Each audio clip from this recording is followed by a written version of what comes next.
Hey, there's Darren, day 56, I think it is. Excuse me.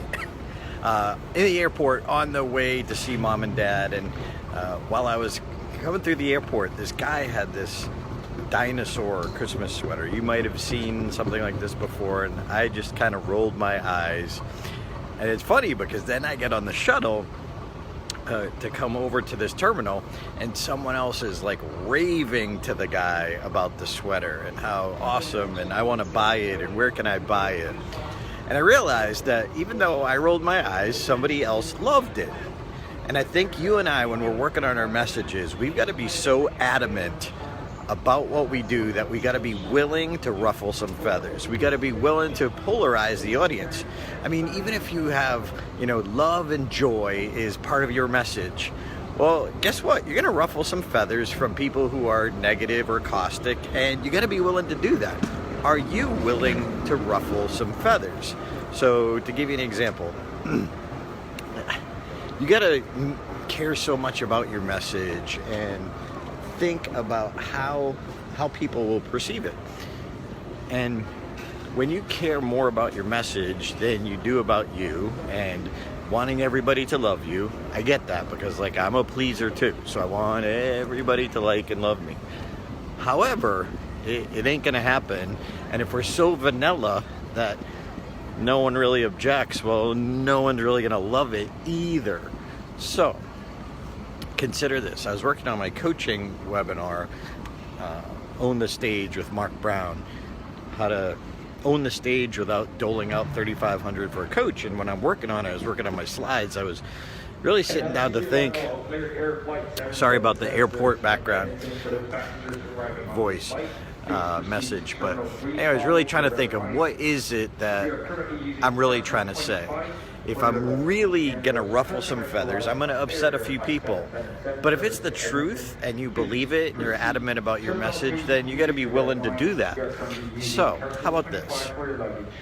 This is gonna bother some people. Now keep in mind, it's for my coaching seminar, and you can agree or disagree, and I'm okay with it. It's your call. But I do believe this. I think there's two kinds of presenters, just two. There's those who see the value in getting a coach. Okay, so that's number one. There's those presenters who see the value in getting coached, or getting a coach, or having some coaching insight. And then there's the others who are presenters who will never, ever, ever reach their full potential. That's it. If you're not willing to get a coach at some point, or get feedback, like at our events, we have VIP seats where you can get feedback from two coaches. But if you're not willing to let somebody who's qualified look at you and give you feedback, hey, at the beginning, you're just trying to build your confidence, no worries. But you gotta see the value of a coach. And if you don't see that value of the coach, you'll never, ever reach your full potential. So again, two kinds of presenters. Those who see the value, that may or may not seek it, but those who see the value of being coached, and those who will never, ever reach their full potential.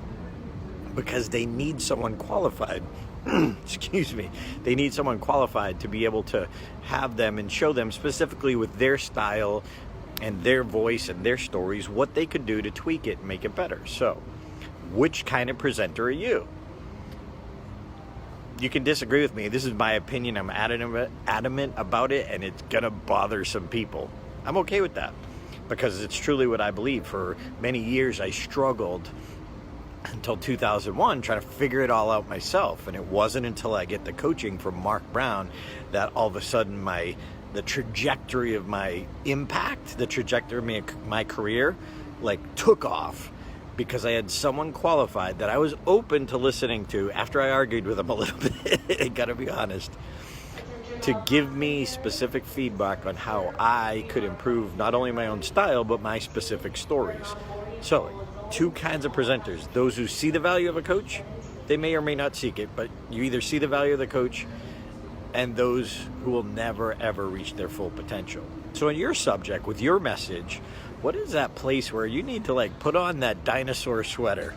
And I'll add the picture to the comments if you want to see. But I rolled my eyes. Somebody else loved it. But we can't be so vanilla. Don't do a Facebook Live right after you had a big honkin' smoothie for breakfast.